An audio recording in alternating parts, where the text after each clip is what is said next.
This video is for Standard 10 English medium. Subject is English. It is Unit 2. Unit 2 lesson का नाम है 3 questions 2.2 3 questions. This is part 1 of that lesson. मतलब हम ये approximately 4 pages का lecture है, 4 pages का पूरा chapter है, जिसमें से हम 2 pages cover up करेंगे इस वीडियो में. तो ये जो लेसन है the 3 questions, it is written by Leo Tolstoy. Leo Tolstoy जो थे वो मोस्ट पॉपुलर रशियन राइटर थे और he was a great philosopher too, novelist थे. He was use to write novels and all.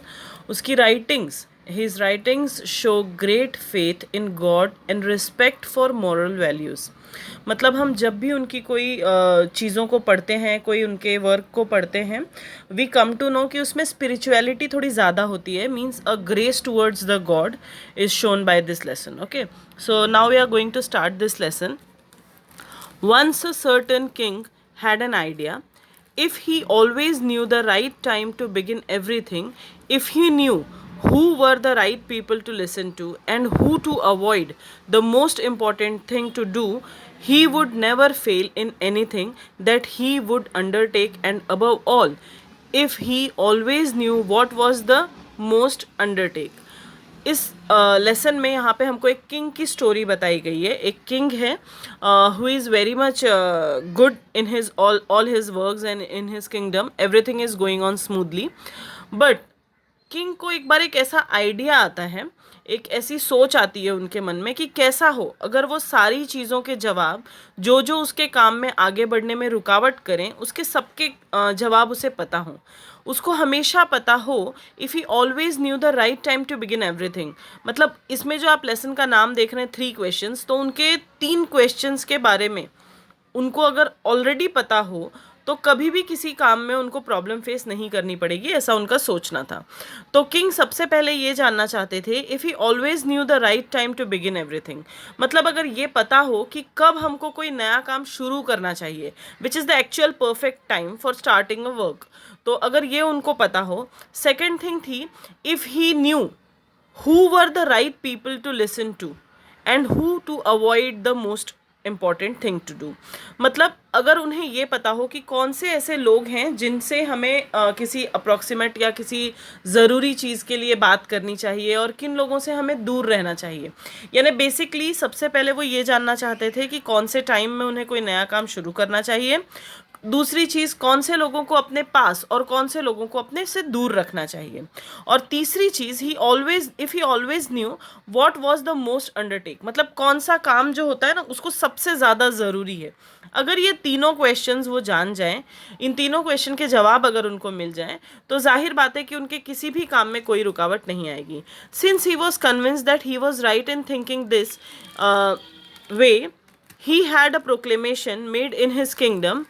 He would एक proclamation उन्होंने किया. Since he was convince that he was right in thinking this way, उनको ऐसा लगने लगा राजा को कि जो वो सोच रहे हैं, कर रहे हैं, वो बिल्कुल उनका सही तरीका है. तो उन्होंने एक प्रोक्लेमेशन किया. प्रोक्लेमेशन यानी क्या होता है, आपको मीनिंग दिया है, an official announcement in public. आपने देखा होगा राजा महाराजा को जब कोई न्यूज़ पहुंचानी होती थी वो पब्लिकली अनाउंस करते थे. तो उन्होंने प्रोक्लेमेशन किया अपने किंगडम में.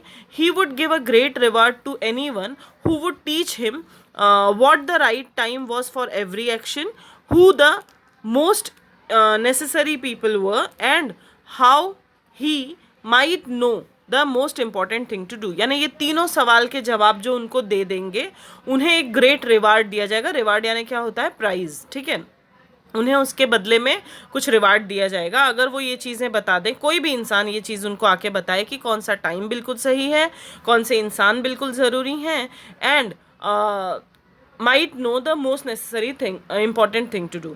ठीक है, कि कौन सा काम सबसे ज़्यादा ज़रूरी है करना. So many learned people came to the court but they all gave different answers. जाहिर बात है पैसों का लालच था और गिफ्ट्स मिलने वाले थे, तो जो भी होशियार लोग थे, जो लर्नड पीपल थे, यानी जो पढ़े लिखे जानकार लोग थे, वो लोग कोर्ट में आए और उन्होंने अलग अलग आंसर्स दिए. बिकॉज ये एक फिलोसफिकल या थियोरेटिकल क्वेश्चन है, तो इसके आंसर्स की कोई पर्टिकुलर डेफिनेशन नहीं हो सकती है.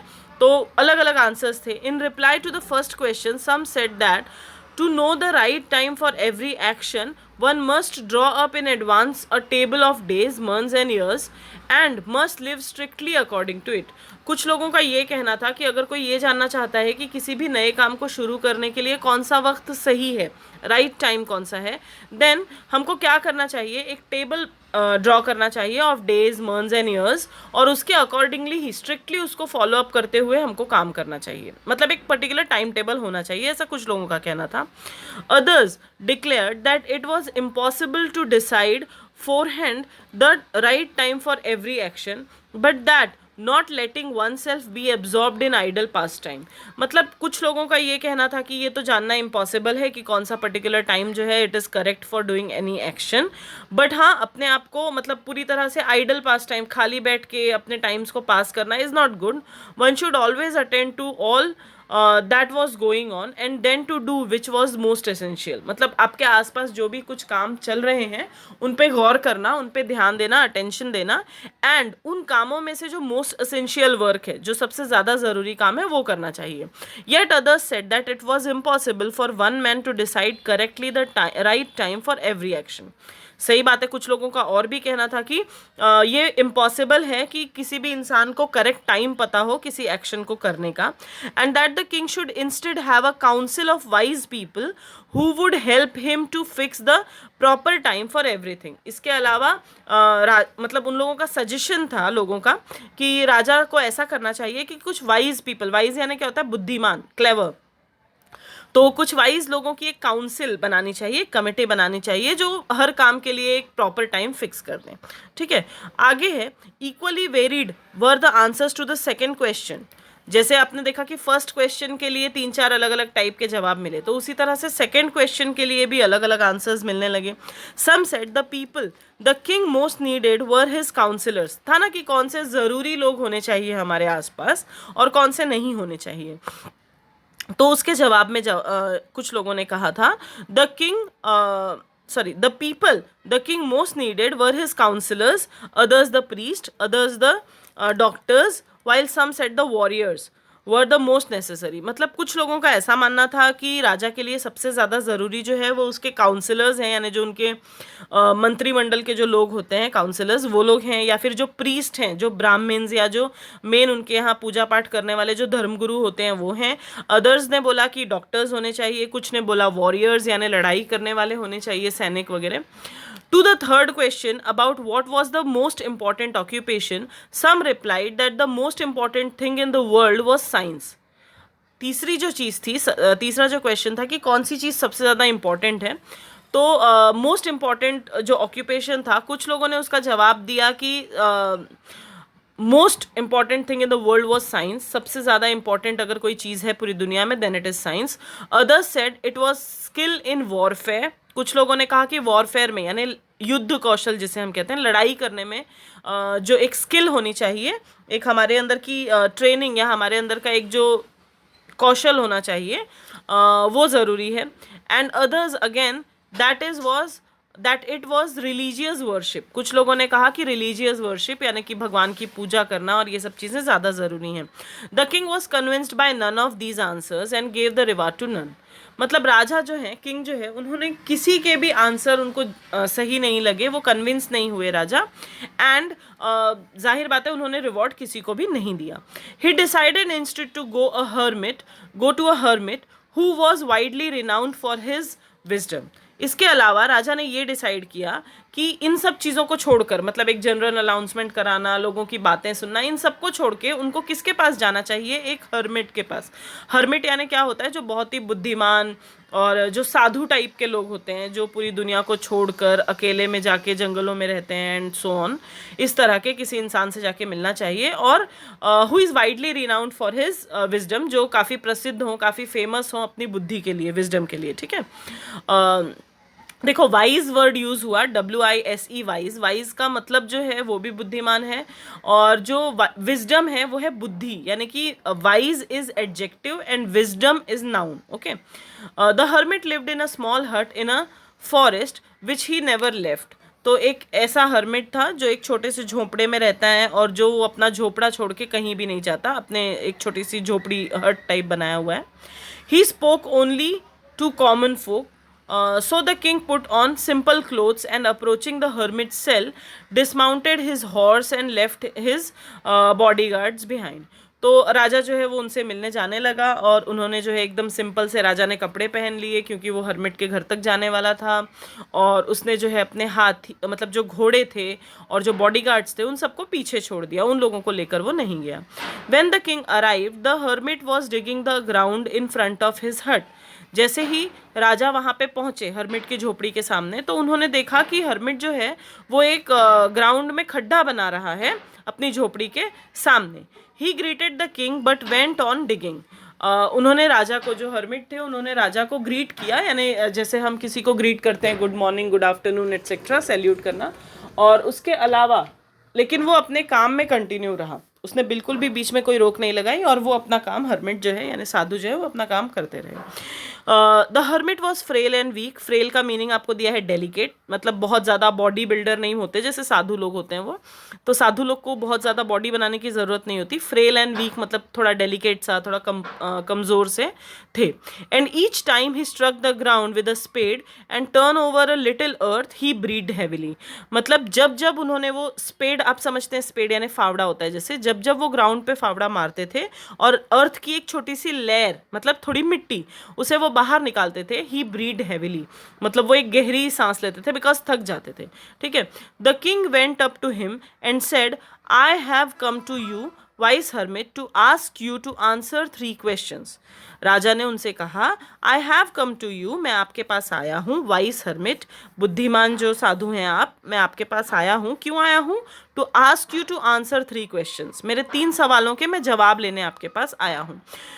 How can I learn to do the right thing at the right time, मैं कैसे सीखूंगा, कैसे जानूंगा कि सही समय पे सही काम कैसे किया जाता है. Who are the people I most need, कौन से ऐसे लोग हैं जिनकी ज़रूरत मुझे सबसे ज़्यादा है. And to whom should I, और ऐसे कौन से लोग हैं जिनके लिए मैं सबसे ज़्यादा ज़रूरी हूँ. देयरफॉर पे मोस्ट अटेंशन, इसलिए मेरे ऊपर सबसे ज़्यादा ध्यान देंगे या मैं उनके ऊपर सबसे ज़्यादा ध्यान दूंगा. And what affairs are the most important and need my first attention, तो कौन से ऐसे काम हैं जो सबसे ज़्यादा इंपॉर्टेंट हैं और जिनको मुझे सबसे पहले ध्यान देने की ज़रूरत है. ठीक है.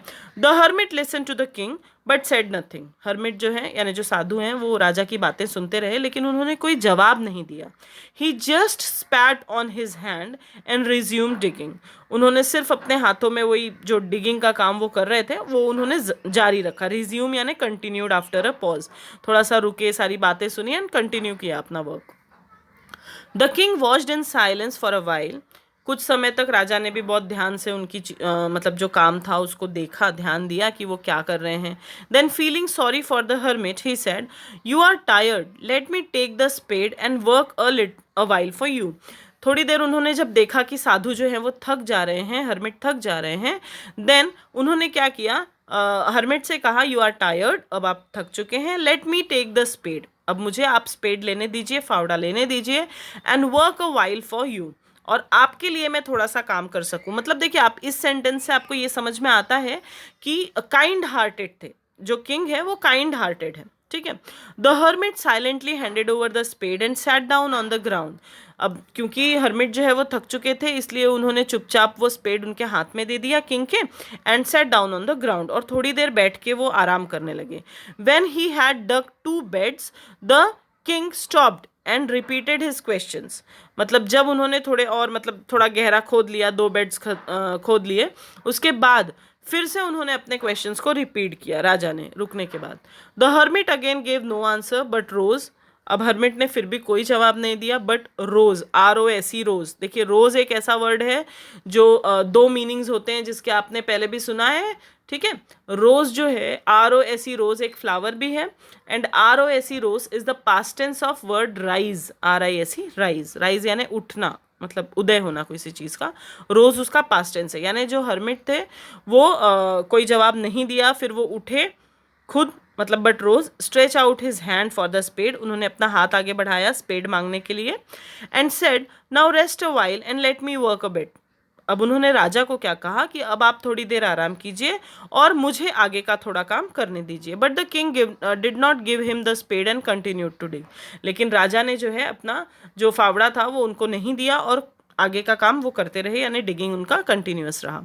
1 hour पास्ड एंड अनदर, मतलब एक एक करके जो घंटे हैं वो बीतते चले गए, समय बीतता चला गया, टाइम हैज़ बीन पास्ड।